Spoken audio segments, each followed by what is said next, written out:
los últimos días, habiéndose anunciado la salida de dos ministros de la Corte, una mujer y un hombre, se ha desatado una polémica en los medios cercanos a las decisiones respectivas y en la opinión pública.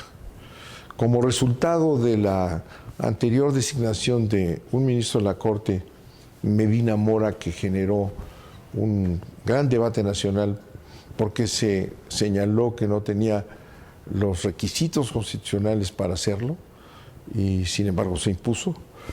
Ahora con estas dos vacantes vuelve a surgir el tema.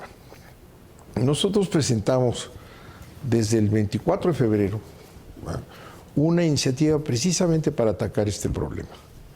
No se ha dictaminado. Hemos insistido en la Comisión de Puntos Constitucionales, pero no se ha dictaminado. Hay varias además que han surgido después. El método actual está prácticamente en manos del presidente de la República. Consiste en que el presidente envía una terna al Senado. Si no se elige de esa terna a la vacante respectiva, manda una segunda terna, y si el Senado tampoco elige de esa terna a nadie, el presidente nombra. Luego entonces es una trampa porque siempre está en manos del presidente. Y lo que ha ocurrido es que, como se requiere un voto calificado, 2/3 partes de la Cámara, para poder elegir un ministro, se ponen de acuerdo, PAN y PRI, y han venido seleccionando uno para ti y otro para mí. Y este mecanismo es el que produjo ese problema anterior. ¿Qué proponemos nosotros?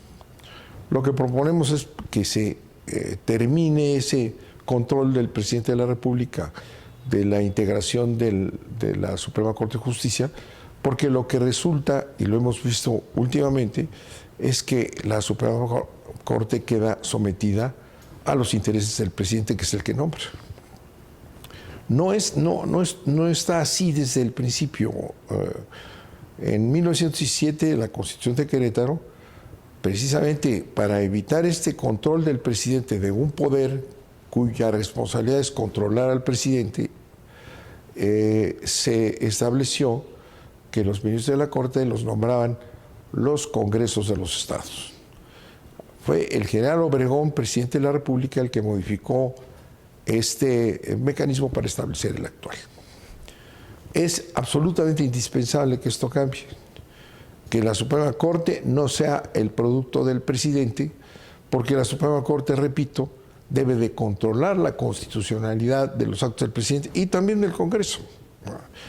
Nosotros hemos propuesto todo un mecanismo en el que los ministros de la Corte sean designados por universidades, aquí lo tengo, elegidas en elección directa por los ciudadanos y con la participación de universidades, con grupos sociales, para después establecer una elección.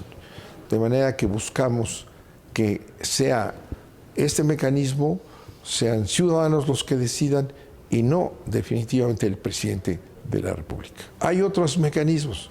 Lo que importa y urge es que se tome en cuenta este problema para no seguir en ese sistema en que la Suprema Corte está bajo el control del presidente, que nos ha producido daños mayúsculos, como por ejemplo que no atajaron como debieron el amparo que presentamos en contra de la reforma energética, la dejaron por ahí, no permitieron el que hubiera una consulta en materia de energía, una consulta a la población, porque la Suprema Corte decidió que no se podía hacer esa pregunta.